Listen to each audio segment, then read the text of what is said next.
Have you heard of the no means yes syndrome, known as NMYS or NEMES? No one really knows when it began. Some say it was at Y2K. The elders tell that it was long before then. There appears to be no cure. It's uncertain how government officials become infected with the no means yes syndrome.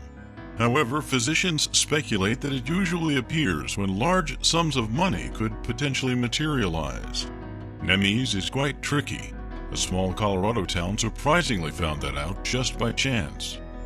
For decades, the government officials of Greenwood Village were immune from the no means yes syndrome. Then one day, a vision appeared, and its voice was heard talking to the elected rulers and planners of Greenwood. They were told that there is much to be earned if they heeded and followed the vision's instructions. The voice continued to promise great wealth and prosperity for their little village. They only needed to gaze out the window and imagine that the views of majestic mountains could be replaced with the magnificent gleaming skyscrapers, overflowing with all sorts of taxpayers. Elected 4 and More is the name of the infected group. They knew that they had to get to the commoners and tell them of the vision and what needs to be done to benefit the village. Many town council meetings were held. The project was presented, but the commoners always let out a resounding no to the plan. Disappointed, the 4 and More beckoned the vision. The vision appeared, and the 4 and More told it that the people were unhappy with them and the high-density project. They consistently say no to it. The vision explained that the commoners could not see the future as they did.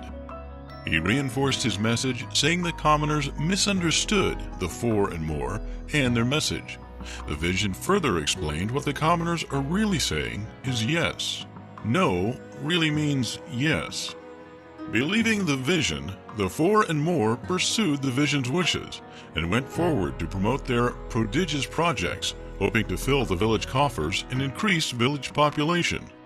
But the townspeople learned of these goings-on, and they rose up and stormed the town hall, chanting "No" and some expletives. To quell the turmoil, the wise mayor said, "Let the commoners vote on this glorious high-density vision." And then battle over the future began, to vote yes or no. Greenwood Village is a city divided. It's a tough choice here. Continue adding large developments without infrastructure upgrades, or pause and develop a more comprehensive plan. Denver 7 Sally Mann joins us live from Greenwood Village tonight. And Sally, voters now get to decide the future of their city. And when you drive around the city here, you can't help but notice signs like this. Signs that are for this plan and signs that are against this plan. All a sign in itself. The residents here just can't seem to agree on this specific plan. After months of campaigning, the citizens who carried the Vote No banner were victorious.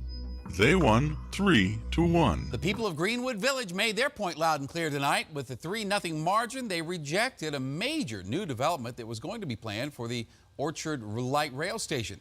The mayor, who's come out against the plan, wrote in a statement that he has no doubt the city council will respect the will of the voters. And new strategizing began. The town citizens became perplexed and wondered why.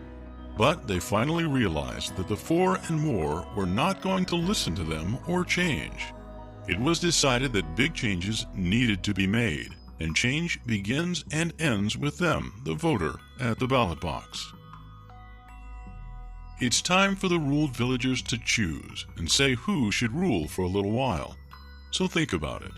Isn't it time to do a little house cleaning in Greenwood Village? Replace those incumbents who failed to abide to your wishes. Why not elect these good people to represent you on the Greenwood Village Council? Voting yes for these citizens means no for high-density development and a yes for wise planning and sensible growth. Together, you can wipe out the no means yes syndrome with a real yes vote. That means Y-E-S.